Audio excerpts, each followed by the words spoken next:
Pemirsa, Khilafatul Muslimin masih terus menjadi sorotan publik. Hingga kini polisi terus melakukan penyelidikan berkaitan dengan aliran dana kartu tanda anggota yang dimiliki oleh seluruh pengikutnya hingga penutupan sekolah di seluruh Indonesia. Lantas seperti apa update dari penyelidikan polisi? Bersama saya Tiara Hara, pemirsa, kita ikuti penelusuran tim fakta.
Kericuhan ini baru saja terjadi antara pihak kepolisian dan Khilafatul Muslimin.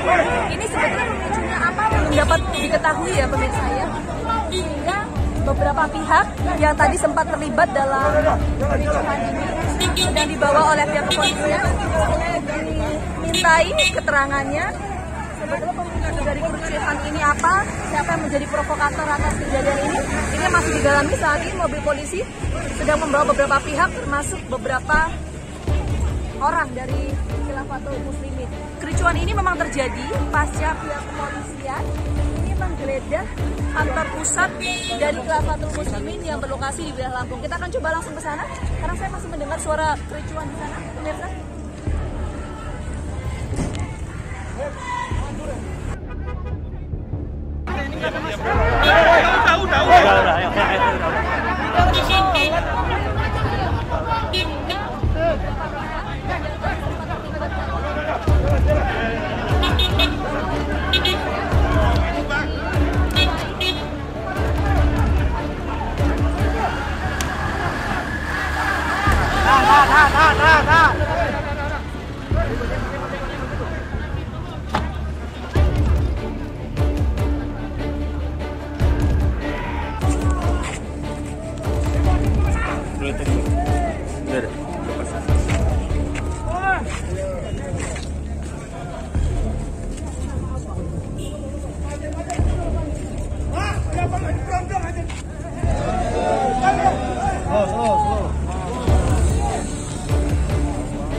Stop, Budi.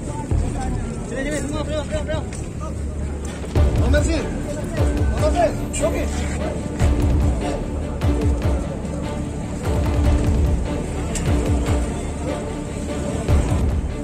Dari dipukul nggak itu?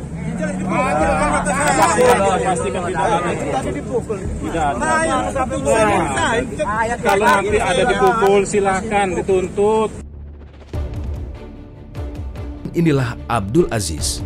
Abdul Aziz adalah orang yang bisa dikatakan sebagai tangan kanan Abdul Qadir Hasan Baraja. Diduga dirinya sangat mengetahui setiap kegiatan yang berada di kantor pusat Khilafatul Muslimin. Dan patut diduga juga jika dirinya sangat mengetahui soal aliran dana yang jumlahnya miliaran rupiah yang berada di dalam lemari besi ruangan sang pimpinan. dan ini adalah Imron Baraja. Keduanya diduga merupakan orang yang sangat penting yang berada di dalam lingkaran organisasi Khilafatul Muslimin. Kini keduanya sudah ditetapkan sebagai tersangka dan ditahan di Polda Metro Jaya.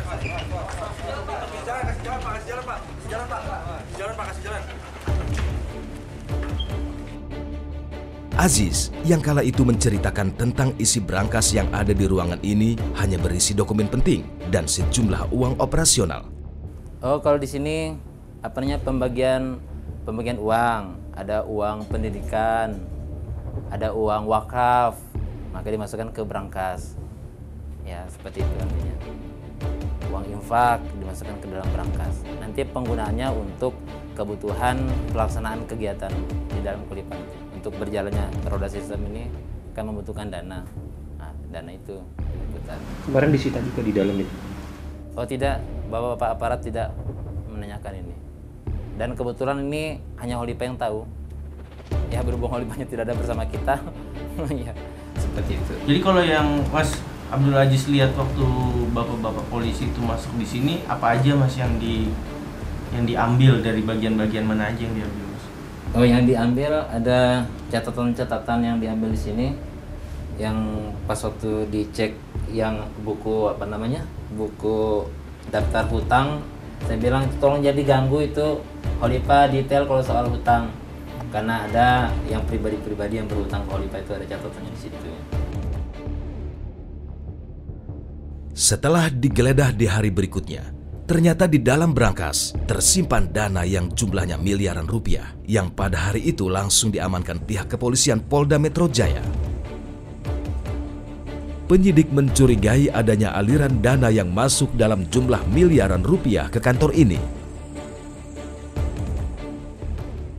Diduga barang bukti yang diamankan ini berisikan uang dalam jumlah miliaran rupiah. Hingga saat ini, pihak kepolisian masih terus menyelidiki sumber aliran dana tersebut. Kejahatan ini sering disebut dengan hidden crime atau invisible crime. Kejahatan yang bergerak di bawah bayangan dan kegelapan. Berada di sudut gelap sisi kehidupan dengan berlindung dan berbaur dalam praktik-praktik sosial, politik, ekonomi, keagamaan, dan kemasyarakatan. Nah, ini adalah pelanggaran hukum, maka dari itu harus dilakukan penegakan hukum. Kami semua sepakat bahwa siapapun yang melakukan pelanggaran hukum, ormas manapun yang melakukan pelanggaran hukum, apalagi pelanggaran hukum yang dilakukan adalah termasuk dalam kategori kejahatan yang melawan ideologi negara, kami akan bersungguh-sungguh untuk menyelesaikannya.